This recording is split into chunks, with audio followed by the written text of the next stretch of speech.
Graça e paz, amados. Estamos de volta com o tema Somos Reis e Sacerdotes. Então, como eu estava falando aqui, amado, ensinando aqui, Deus, ele exerceu o primeiro ato sacerdotal, cobrindo o homem com peles, cobrindo as vergonhas do homem com pele, do homem e da mulher, da sua criação. Quando o homem pecou, então ele sacrificou um animal e cobriu do couro daquele animal.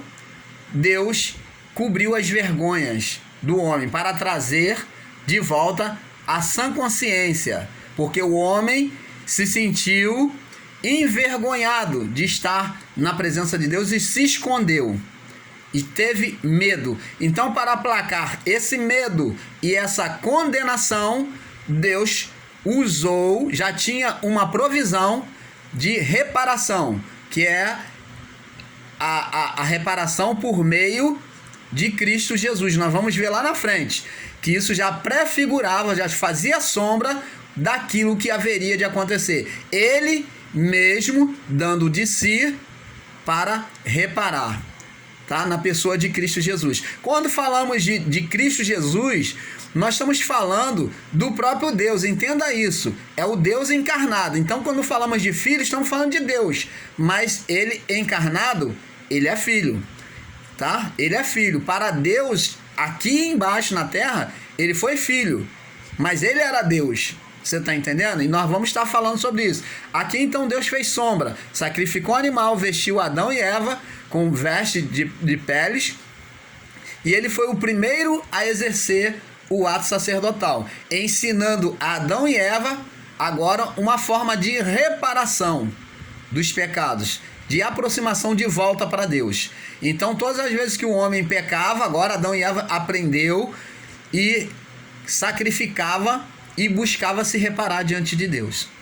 Caim e Abel ofereceu também sacrifícios ao Senhor. Abel sacrificou animais ao Senhor, e ele foi o que foi aceito. Ele entendeu os princípios divinos. Quando Caim, não. Temos também Noé. Noé, após o dilúvio, ofereceu sacrifício a Deus daqueles animais que ele transportava, ofereceu alguns agradecendo, a sacrifício de gratidão a Deus. E Deus então promete não trazer mais o dilúvio sobre a terra, e como um sinal da aliança, o arco-íris, né? De que não mais inundaria a terra, e isso não aconteceu mais. Deus é fiel nas suas palavras. E então, falamos então agora que a primeira instituição do ministério sacerdotal, né, nós paramos na primeira parte aí, Deus começou no livro de Êxodo, capítulo 19, no verso 5 e 6. Êxodo 19, verso 5 e 6. Vamos ler mais uma vez aqui para trazer entendimento a você que não pegou aqui. Então, aqui começa o ministério sacerdotal, onde Deus fala para Moisés, no monte, que ele deveria exercer um ministério sacerdotal. E ele seria o sumo sacerdote, né? Diz aqui: agora, pois, se diligentemente ouvires a minha voz e guardares a minha aliança, então sereis minha propriedade particular. Ó, Deus quer assumir um compromisso com o povo e quer que o povo assuma um compromisso com ele. É minha propriedade particular dentre todos os povos, porque toda a terra é minha. E vós me sereis um reino sacerdotal e povo santo. Essas são as palavras que falarás aos filhos de Israel. Então você está vendo que Deus aqui quer institui agora um reino sacerdotal. Então Deus agora, o ministério que Deus exerceu lá no início, que Adão e Eva, que Caim, que Abel, que Noé estava exercendo, Deus agora torna esse ministério agora perpétuo para aquela época. Entendeu? Então agora Deus cria um ministério perpétuo entre os hebreus, o ministério sacerdotal. Ministério de reparação para estar diante de Deus. Eles seriam reino e sacerdote. Seria reino de Deus, propriedade de Deus, e sacerdotes reais. Então vamos prosseguir. Vamos prosseguir agora daqui onde nós paramos. Então, nós vemos que no livro de Jó, capítulo 1, Jó ofereceu sacrifício a Deus. Você vê que a partir dali, então, o povo de Israel começa a sacrificar todas as vezes. E em Jó também oferece sacrifício ao Senhor. Oferece pelos seus filhos, e ele até com preocupação, né, com os seus filhos, com o excesso de cuidado com os seus filhos, ele oferecia para que, caso os filhos deles pudessem ter pecado contra Deus, Deus não viesse punir eles. Então o cuidado de Jó era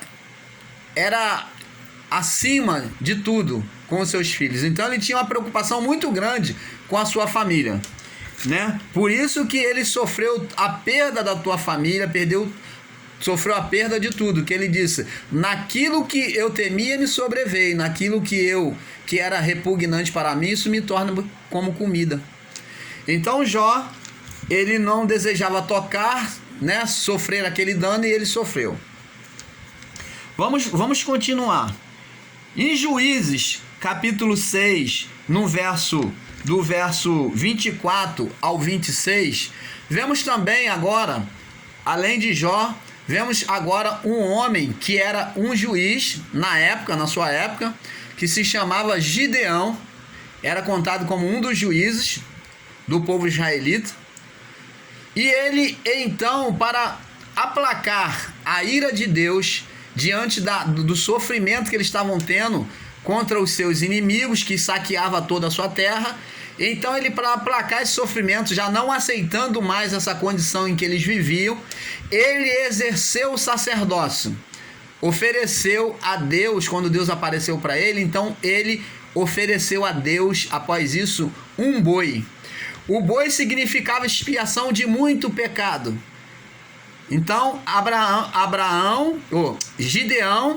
Gideão ofereceu um boi, que era porque o boi tinha muito sangue, então representava expiação de muito pecado, muitos pecados. Então foi expiação para o pecado daquele povo. E ele, pela sua família e por aquele povo, ele ofereceu o boi a Deus em sacrifício, para que Deus aplacasse aquela ira que vinha sobre o povo de Israel. Sabemos, amado, nós que estamos em graça, sabemos que o mal que nos sobrevém, como sobreveio aquele povo, sobrevém do próprio Deus. Os inimigos, quem levantava os inimigos contra o povo era o próprio Deus.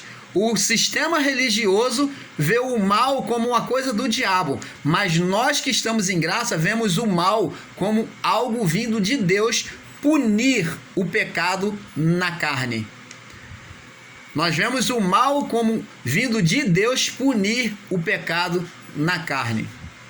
Entendeu? Por isso que a mulher de Jó, quando veio todo aquele mal sobre aquela pestilência sobre Jó, Jó perdeu tudo, ela disse assim para Jó: tu ainda temes a Deus? Amaldiçoa a Deus e morre. E Jó falou assim: mulher, tu não temes a Deus, porque se Deus poderia vir somente o bem de Deus e não somente o mal? Então Jó falou: então Deus me deu, Deus tomou, bendito seja o nome do Senhor. Então Jó tinha a compreensão já de que o mal e o bem provinha de Deus. E a compreensão de Jó é perfeita. Só que eu, quando estava no sistema, tinha uma outra interpretação, porque o sistema, ele interpreta a Bíblia de forma erroneamente, e ele diz que o mal não provém de Deus, o mal provém do diabo. E esse diabo que não existe, esse ser de cauda, esse ser voante que eles acreditam, é que o mal vem desse ser e não de Deus. Só que o bem e o mal procede de Deus. O bem e o mal procede de Deus. E se você que é do sistema não crê nisso, então me explica, por favor, por que Deus, quando plantou as árvores lá no jardim, estava lá posta a árvore da vida, existia uma outra árvore que trouxe condenação para o homem. Qual? Do bem e do mal. Então a árvore do bem e do mal estava lá. E quem plantou aquelas árvores? Deus. O bem e o mal, amados e abençoados em Cristo, procede de Deus. Deus usa o mal para punir a nossa carne. Ele levanta, é um espírito de ira, um espírito de vingança, um espírito de justiça de Deus. Este é o mal. Ele não é um mal em si, como o sistema descreve, mas é um espírito de ira, de vingança e de justiça de Deus que vem punir o homem.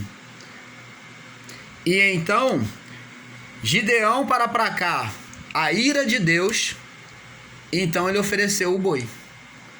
Você vê que depois eles vencem os medianitas. Eles vencem os medianitas. E a palavra diz que Deus, diante do pecado do povo, Deus enviou os medianitas contra eles para aplacar contra eles. Porque eles fizeram mal que era aos olhos do Senhor. Então lê lá em Juízes 6 que você vai ver. Você vai poder entender que é Deus quem envia os inimigos contra o povo israelita, contra o povo hebreu.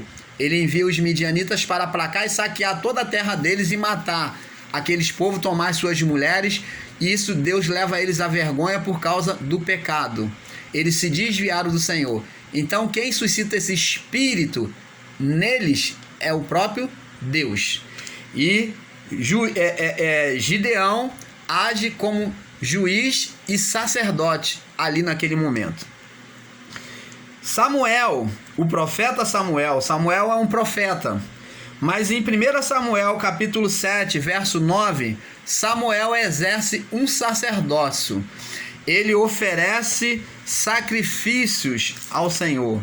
Samuel oferece sacrifício ao Senhor. Vamos ver aqui, 1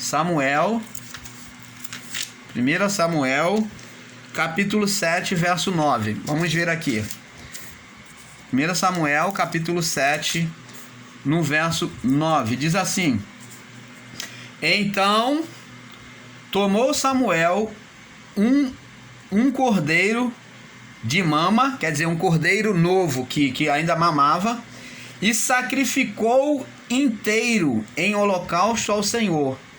E clamou Samuel ao Senhor por Israel, e o Senhor lhe deu ouvido. Aqui nós vemos um profeta que agora toma o sacerdócio, a posição sacerdotal, que era comum entre os profetas intercederem também. Eles tinham duas posições diante de Deus, como profeta e como sacerdócio. Entendeu? Nós vemos também Elias sacrificar, 1 Reis, capítulo 18, do verso 23 ao 28.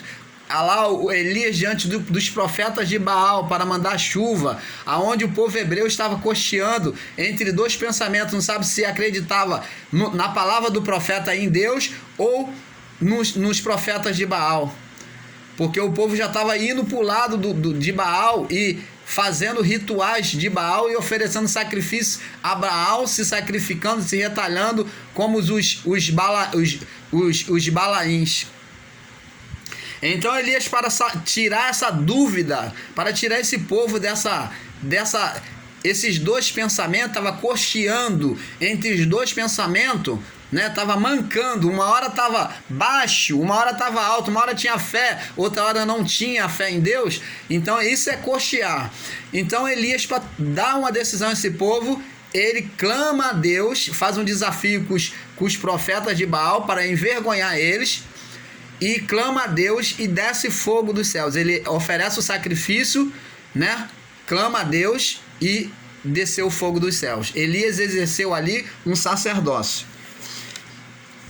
Nós temos também os sacrifícios em Êxodo 29, do 1 ao 37.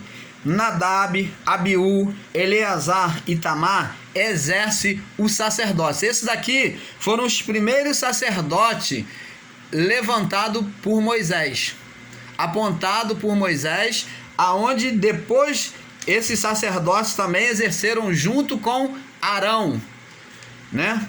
Então temos aqui Nadab, Abiú, Eleazar e Tamar, foram sacerdotes, eles exerceram o sacerdócio diante de